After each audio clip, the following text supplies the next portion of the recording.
I'm sorry to say, but it seems to me Britain you know, when I was born, the population of Britain was about 30 million. It's now more than doubled over my lifetime.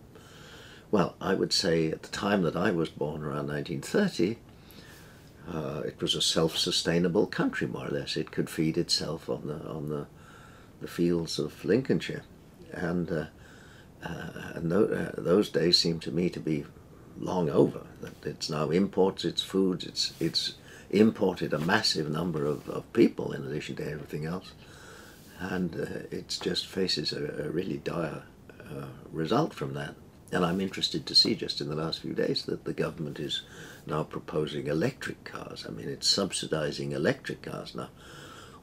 And this climate change business, it's worth, you know, the politicians sort of get medals for being green and reacting to environmental things. And it's much easier, I think, for them to do this as a sort of environmental gesture that gets popular support than facing the harsh reality that there ain't no alternative option as good old oil begins to head down. So, but it's significant, it seems to me, that they are wanting to move to electric cars. Of course, whether this is a good idea or not is another question, because you've got to make electricity.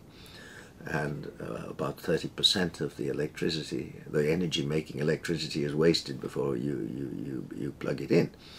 So, but I presume they're going nuclear, really, is what's happening.